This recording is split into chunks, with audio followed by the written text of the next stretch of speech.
A Vanessa já está aí. E então vamos lá.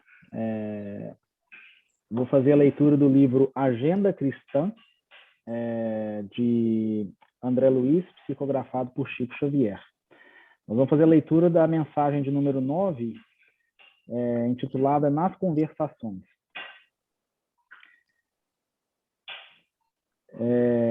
Não se irrite com o interlocutor, se não lhe corresponde à expectativa. Talvez não tenha sido você suficientemente claro na expressão. Se o interpelado não atende de pronto, cale as reclamações. É provável que ele seja gago, e se não o for, a descortesia é uma infelicidade em si mesmo.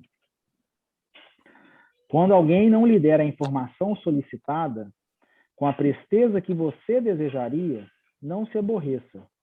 Recorde que a surdez pode atacar a todos. Evite os assuntos desconcertantes para o ouvinte. Todos temos zonas nevrálgicas no destino sobre as quais precisamos fazer silêncio. Não pergunte a esmo. Quem muito interroga, muito fere. Cultive a delicadeza com os empregados de qualquer instituição ou estabelecimento, onde você permaneça de passagem. Sua mente quase sempre está despreocupada em semelhantes lugares e ignora os problemas de quem foi chamado a servi-lo. Seja leal, mas fuja à franqueza descaridosa. A pretexto de ser realista, não pretenda ser mais verdadeiro que Deus. Somente de cuja autoridade amorosa recebemos as revelações e trabalhos de cada dia. Se o companheiro lhe fere o ouvido com má resposta, tenha calma e espere o tempo. Possivelmente, já respondeu com gentileza 99 vezes a outras pessoas, ou talvez acabe de sofrer uma perda importante. Ajude conversando. Uma boa palavra auxilia sempre.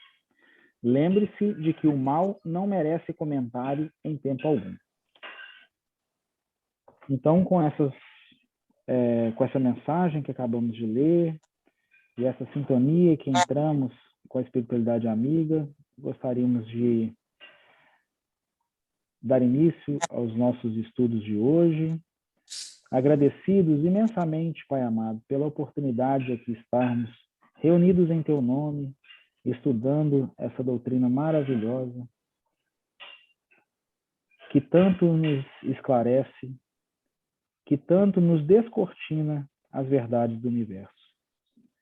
Que a nossa querida irmã palestrante, Marina, possa ser tocada em seu coração ao trazer para cada um de nós a mensagem na medida da nossa necessidade e do nosso merecimento.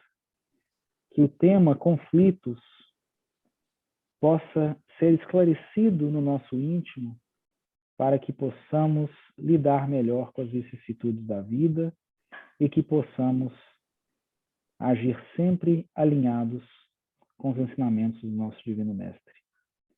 Abençoe, Pai amado, os nossos propósitos, hoje, agora e sempre. Que assim seja. Que assim Então, seja. pessoal, vou passar a palavra agora para a Marina, que vai falar sobre o tema conflitos. Não é isso, Marina? Exatamente. Ótimo. Muito obrigado, a palavra é sua. Boa noite a todos. Muito obrigada pelo convite. É um prazer, é uma alegria enorme estar de volta nessa casa tão querida e falando sobre um tema tão importante na vida da gente, né? Eu agradeço demais ao convite pela Aline e é sempre muito bom estar junto de vocês. Eu sempre tenho uma alegria muito grande de estar junto com o Memei Coquitlam e espero que essas oportunidades elas se repitam por muitas e muitas vezes. Eu vou pedir desculpas se vocês ouvirem umas arminhas aí no final, é o meu filho que está brincando por aqui, então já peço desculpas.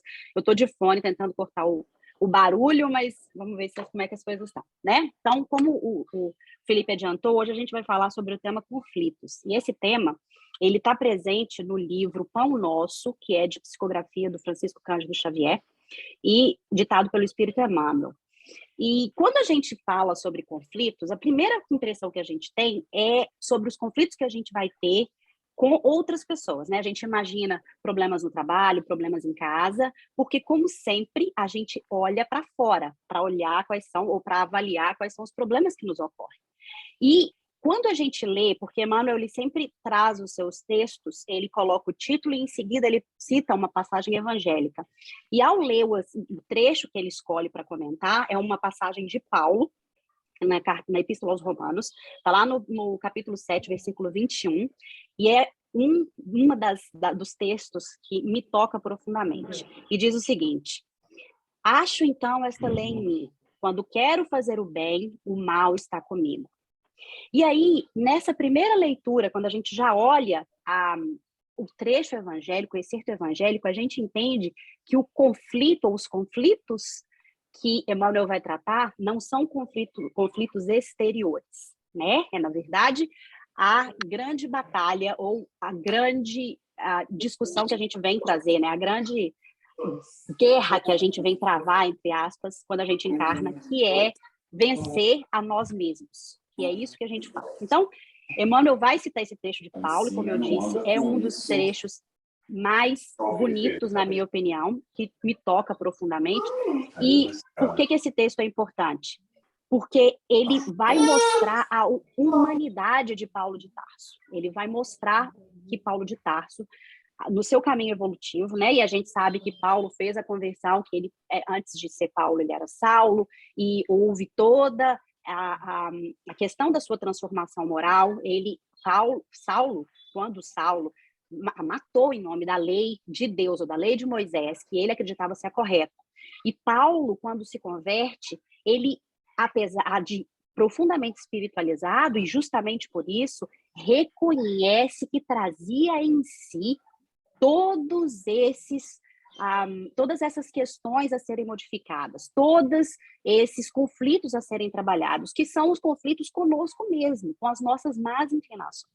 Então, é muito bonito, é um texto que vale a pena ser lido no original. Então, para quem tem alguma dúvida, é muito importante, que não só importante, é pela beleza do texto mesmo. Então, está lá na carta de Paulo aos Romanos, capítulo 7, versículo 21 é esse trechinho, mas o capítulo 7 inteiro vale a pena a leitura. E Emmanuel começa o texto dele dizendo assim: os discípulos sinceros do Evangelho, à maneira de Paulo de Tarso, encontram um grande conflito na própria natureza. Quase sempre são defrontados por enormes dificuldades nos testemunhos.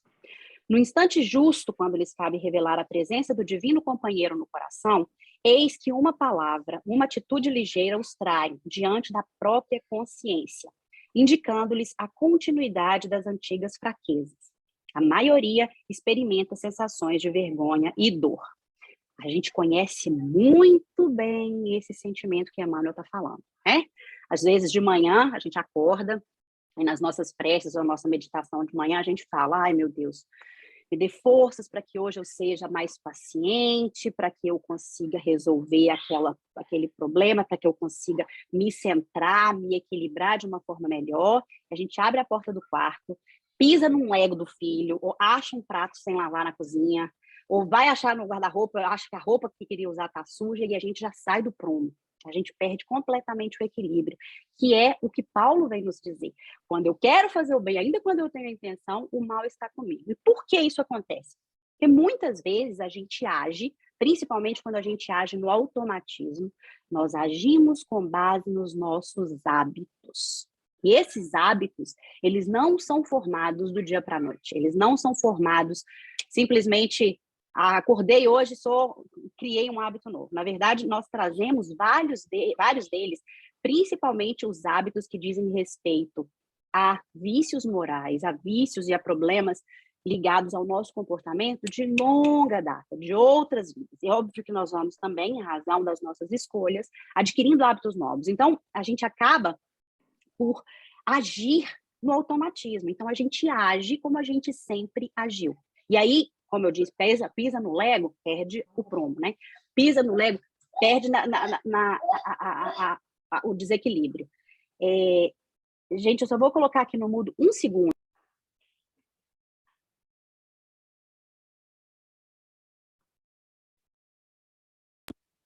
Desculpem. E aí a gente vai ter a benfeitora espiritual Joana de Ângeles, ela vai trazer no livro que se chama Libertação do Sofrimento, um comentário bastante importante para que a gente entenda a força dos hábitos na nossa vida e como que esses hábitos vindos de vidas pretéritas, das nossas vidas anteriores, eles impactam no nosso comportamento. Esse livro, Libertação do Sofrimento, ele é psicografia do Divaldo Pereira Franco e, como eu disse, pela benfeitora espiritual Joana de Ângeles. Desculpa a rapidez da fala, viu, gente? Eu falo rápido mesmo, infelizmente.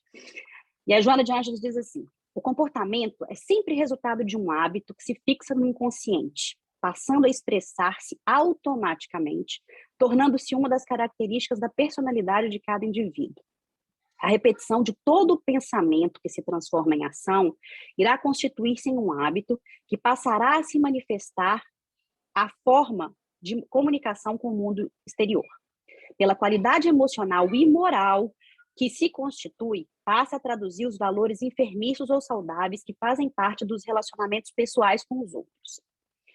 Transferindo-se de uma para outra existência, esses hábitos fortalecem-se cada vez mais, apresentando-se como tendências e impulsos que conduzem o seu possuidor com submissão. Quanto mais fixados no inconsciente, mais difíceis fazem de ser erradicados, particularmente quando são formados pelo pessimismo, pelo desvio de orientação moral e pelos vícios. E aí, quando o Felipe estava fazendo a leitura do texto, né, Nada é por acaso, do texto da Agenda Cristã, como que a gente percebe, né, que esses hábitos da maledicência, do julgamento precipitado, ou do julgamento em geral, né, que a gente olha para uma pessoa e a gente já sabe dizer qual é o problema que ela tem, quais são as soluções que ela tem que dar para a vida dela, e quais todos os vícios morais que ela possui, mas a gente tem dificuldade de olhar para a gente. E por que isso? Porque a gente traz esses vícios, esses vícios morais, esses defeitos morais de longa data. A gente vem fazendo isso há muitas encarnações. Como a Joana de Ângeles coloca nesse trecho, é muito difícil que a gente consiga extirpar isso de uma hora para outra, mas tem jeito. Então, é possível que a gente consiga resolver isso. E aí, a gente vai descobrir como é que esses hábitos eles se manifestam dentro da gente. A pesquisadora espírita, Anete Guimarães, ela tem uma palestra muito bacana sobre Por um Mundo Sem Reclamação. Essa palestra está disponível na internet para quem tem interesse em conhecer. E a Anete ela vai falar sobre uma pesquisa do Charles Duhigg a respeito de formação de hábitos. E ela diz, através dessa pesquisa do Charles Duhigg, que quando a gente faz uma coisa 5 vezes com a intenção, o hábito se forma. Então, quando a gente quer que esse hábito, quando é um hábito positivo, tá ok, né? Você vai aprender a andar de bicicleta, você vai aprender a dirigir, tá beleza. Você faz isso 5 vezes, em tese, você já aprendeu aquele hábito, está formado no seu cérebro. E eles são armazenados, e aí a gente precisa falar isso aqui, para que a gente possa entender um pouquinho mais, ele está nos gânglios basais, então está formado. Só que esse é o problema.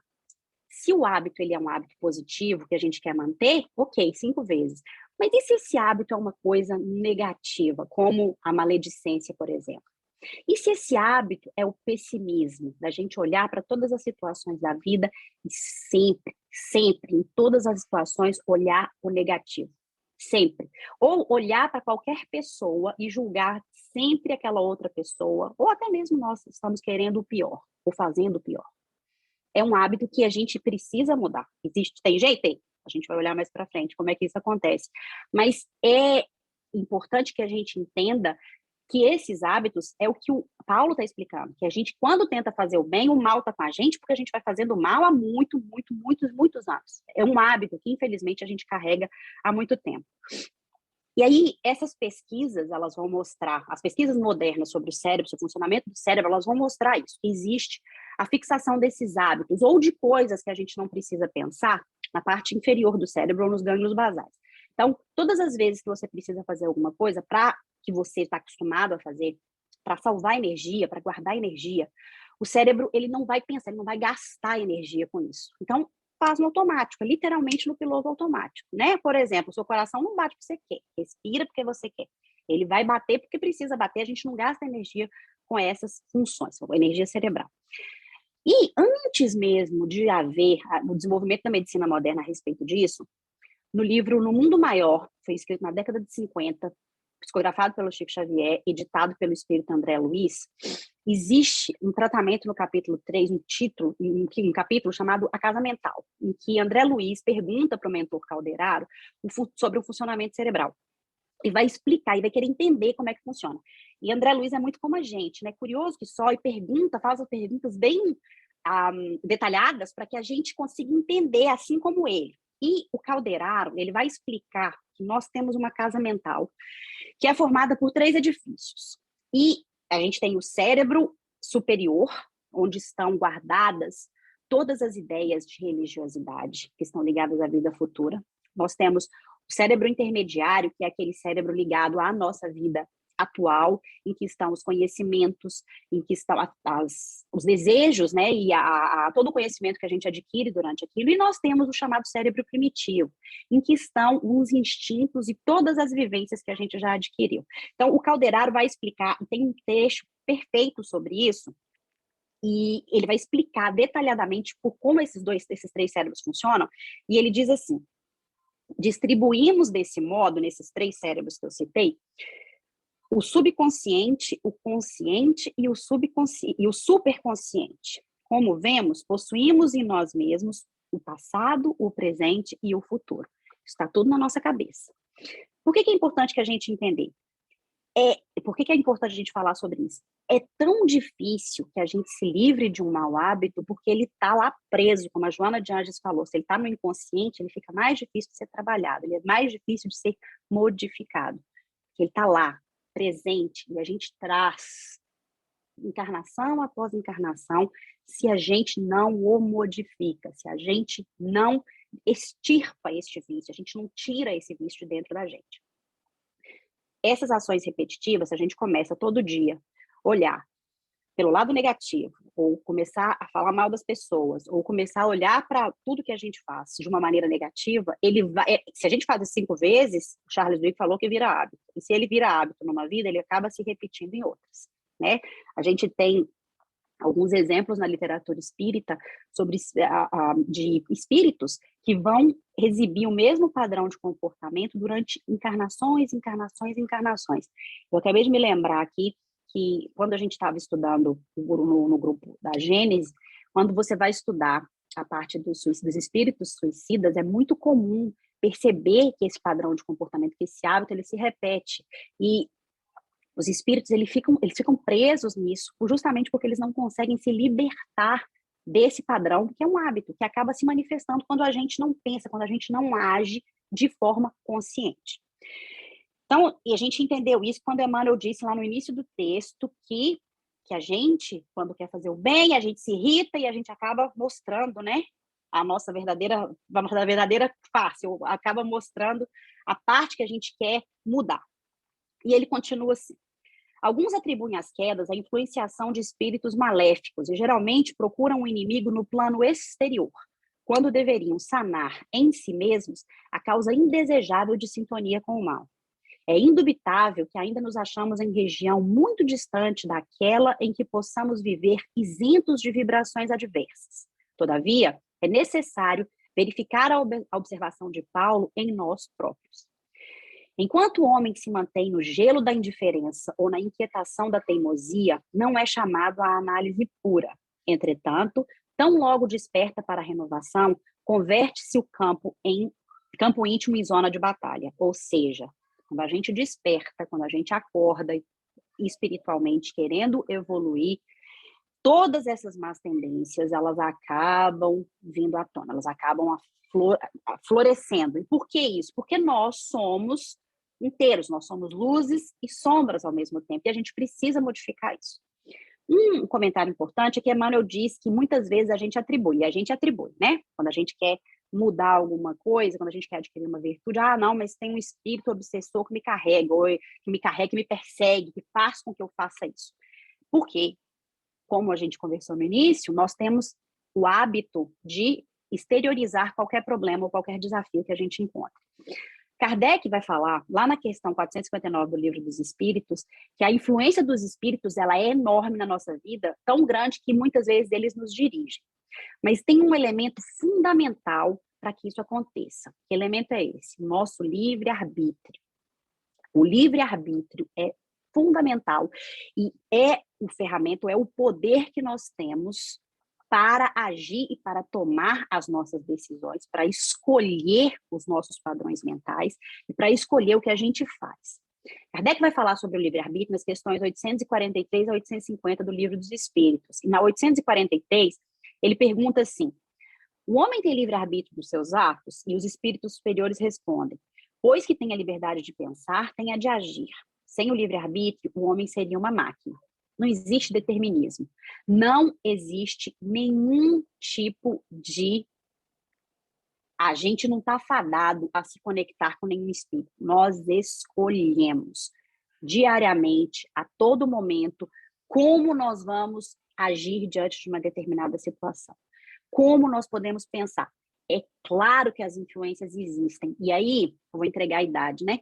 Quando a gente assiste desenho animado, é engraçado como é que o espiritismo acaba influenciando as coisas. Vocês lembram quando a gente era criança, que tinha uns desenhos que a pessoa estava para tomar uma decisão, né? O bichinho geralmente era o Pernalonga. Queria fazer alguma coisa, aparecia uma versão dele de anjinho e uma versão dele de capetinho. Ou seja, era ele mesmo das duas formas, né? Que estava esperando para saber o que ia acontecer. Somos nós que tomamos, que vamos escolher com quem a gente vai se conectar. E a gente faz isso através do livre-arbítrio. A gente não pode esquecer isso. Kardec vai explicar a questão do livre-arbítrio. Tem a questão 872, que na verdade não é uma questão, é todo um tratado que Kardec vai falar sobre o livre-arbítrio. Ele vai explicar como é que o livre-arbítrio acontece. Ele vai dizer que na erraticidade a gente escolhe quais são as provas que nós vamos fazer enquanto encarnados. E na vida presente, se a gente vai ceder ou resistir aos arrastamentos a que todos estamos submetidos. Ou seja, o conflito trazido por Paulo. Quando eu quero fazer o bem, o mal está comigo. Quando eu quero fazer o bem, toda a minha bagagem, todos os hábitos e os vícios, eles vêm à tona. E eu escolho o que eu vou fazer. Tem influência? Sem dúvida nenhuma. Mas com o auxílio dos bons espíritos, através da prece, a gente recebe essa ajuda, sem dúvida alguma. E Emmanuel continua. Contra a aspiração bruxuleante no bem, no dia que passa, levanta-se a pesada bagagem de sombras acumuladas em nossas almas, desde os séculos transcorridos. Indispensável, portanto, grande serenidade e resistência de nossa parte, a fim de que o progresso alcançado não se perca. Kardec vai perguntar, na questão 909 do Livro dos Espíritos, se o homem consegue progredir, se por esforço próprio o homem consegue vencer por as más inclinações, né, as próprias falhas. E os espíritos dizem, não só que sim, mas com esforços ínfimos, o que falta é vontade. Então, todas as vezes em que nós agimos com o nosso hábito ou com os nossos vícios, o que a gente está faltando é falta de vontade de mudar. Tem um caso que é trazido pelo autor Vinícius. O nome dele é Pedro Camargo, mas ele assinava com o pseudônimo de Vinícius. Ele está no livro Nas Pegadas do Mestre, pela editora da FEB. E esse livro, ele conta a história que uma pessoa muito rica, uma senhora muito rica, perguntou para São Tomás de Aquino qual era o caminho, o que faltava para ela entrar no reino dos céus. E São Tomás de Aquino respondeu, querer. E ele diz assim, uma vontade frouxa, deseducada, é a causa dos fracassos, dos desapontamentos, das quedas e das humilhações por que passamos na trajetória da existência. A maioria dos erros que cometemos são atos de fraqueza moral. Os vícios dominam-nos, a cólera arrebata-nos, o ciúme consome-nos, a ambição perturba-nos, o orgulho cega-nos. O egoísmo envilece-nos. Dissimulamos a cada passo, abafando a verdade, preterindo a justiça, pactuando com a iniquidade. E tudo por quê? Por fraqueza. Novamente, os espíritos nos mostram, a doutrina espírita e os espíritos superiores, em toda a bibliografia das obras básicas e das obras complementares, vem descrever que é possível que nós vençamos esse conflito interno que todos nós trazemos entre o homem velho, que vem com toda aquela carga das experiências pretéritas que nós tivemos, e a pessoa que nós queremos nos tornar, a pessoa que nós estamos dispostos a nos tornar florescendo no bem, florescendo e progredindo no caminho do bem. A gente não pode esquecer, conforme a doutrina espírita nos ensina, nós estamos todos na nossa melhor versão. A gente está na melhor versão de nós mesmos nesse momento. E se isso acontece, a gente precisa trabalhar para que essas virtudes que a gente já traz, ainda que de forma pequenininha ou de incipientes, elas floresçam, elas ganhem mais força. E os vícios que também estão aqui dentro da gente, que a gente traz, eles sejam extirpados. Mas a gente só extirpa o vício, a gente adquire virtude. A gente simplesmente não... eu vou deixar um vício, eu vou deixar a falta de paciência para lá. Eu não preciso deixar a falta de paciência para lá. Eu preciso deixar a minha impaciência e adquirir paciência, né? Não só para falar apenas de um dos vícios, que esse é o meu calcanhar de Aquiles. A gente não pode esquecer. A gente tem que lembrar que o que a gente precisa é, de acordo com a descrição de Calderaro, parar de viver no andar inferior da casa mental, onde estão lá todos os vícios e o homem velho mora, e acessar a parte superior, o superconsciente, em que a espiritualidade ou as leis divinas que estão dentro de nós, elas moram e elas têm o poder de trazer e de fazer com que a gente acesse e faça a coisa certa de acordo com as leis divinas que estão escritas na nossa consciência. Para terminar o seu texto, Emmanuel diz assim: o Senhor concede-nos a claridade de hoje para esquecermos as trevas de ontem, preparando-nos para o amanhã no rumo da luz imperecível. Todos nós todos possuímos todas as ferramentas necessárias para que possamos vencer essas trevas que a gente já traz, que a gente ainda traz, apesar de já termos encarnado diversas vezes. Todos nós trazemos isso, mas a gente também tem as ferramentas necessárias para vencer isso. Somente nós mesmos é que podemos nos colocar como empecilho a esse progresso. Todos os outros equívocos, todos os equívocos que a gente cometeu ou ainda comete, todos os problemas que a gente comete, todas as questões que a gente, os erros, equívocos que a gente cometeu ou comete nessa ou em outras encarnações, eles servem de lição para que a gente aprenda ou para que a gente adquira uma virtude ou uma experiência. Ainda é o nosso cérebro primitivo falando mais forte, é ainda o nosso gânglio basal trazendo o homem velho à tona. Mas a gente pode pegar dessa experiência e fazer dela a possibilidade de florescimento, a possibilidade de crescimento espiritual. É a grande chance que a gente tem, é agora, é aqui. E a gente recebe, quando a gente olha para essa situação, a gente pensa assim, né? Não, mas é fácil, muito fácil falar.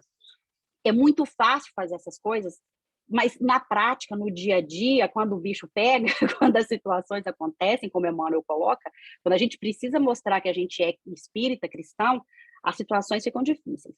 E para terminar, tem uma passagem que está escrita no livro...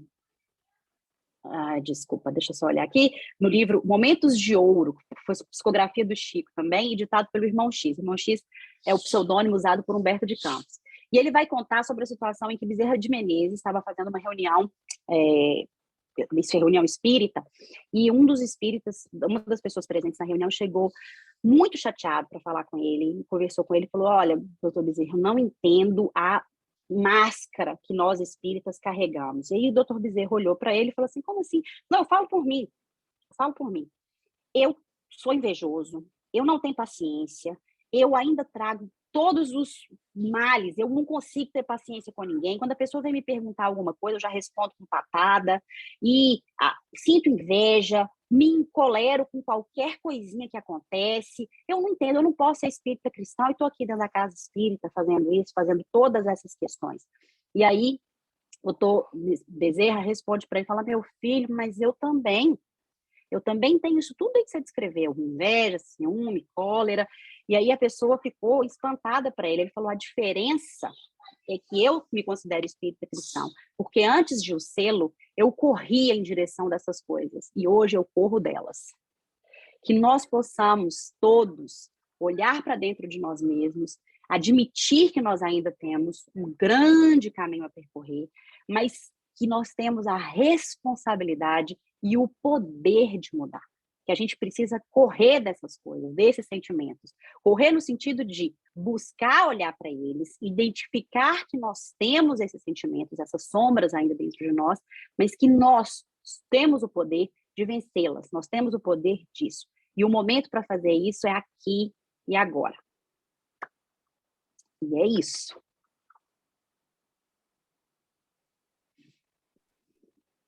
Maravilha. Obrigado, Marina, pelo estudo. Você faz a prece de encerramento para a gente, por favor? Claro, sem problema nenhum. Obrigado. Vamos todos agora fechar os nossos olhos, se nós nos sentirmos à vontade. Deus, Pai amado, Tu que sabes o que há dentro de cada um de nós. Tu que sabes as dificuldades e os momentos de luta que travamos há tantas e tantas encarnações. Nós te pedimos que nos dê a força necessária para nunca desistir da luta. Dessa luta diária em que nós temos que vencer os nossos maus hábitos, os nossos vícios, em que nós possamos adquirir a ajuda dos amigos espirituais e ouvi-los, eles que estão sempre ao nosso lado, inspirando bons conselhos, para que sempre lembremos que nós temos a escolha, que nós podemos escolher o amor, que nós podemos escolher a tolerância, que nós podemos escolher a oportunidade de tentar de novo. Que sempre lembremos que não estamos sozinhos e que por mais difícil que a situação ou prova pareça, ela existe no nosso caminho para que saiamos dela mais fortes e com a possibilidade de melhorarmos moralmente. Que os nossos mentores espirituais estejam conosco nessa semana, em todos os momentos, nos inspirando bons pensamentos, nos inspirando boas ações, e que possamos, em momentos de dúvida, em momentos de dificuldade, respirar fundo, fazer uma prece e nos conectarmos com eles, porque eles sempre estão conosco. Agradecemos, Deus, a oportunidade da vida e a oportunidade de estarmos encarnados nesse momento, nesse planeta. Que possamos trabalhar para o nosso progresso e para a melhoria espiritual de toda a Terra. Abençoe a todos os que estão ligados a esse orbe, sejamos nós encarnados ou desencarnados, que possamos vibrar amor e entender que sempre, sempre, sempre estás ao nosso lado. Que assim seja.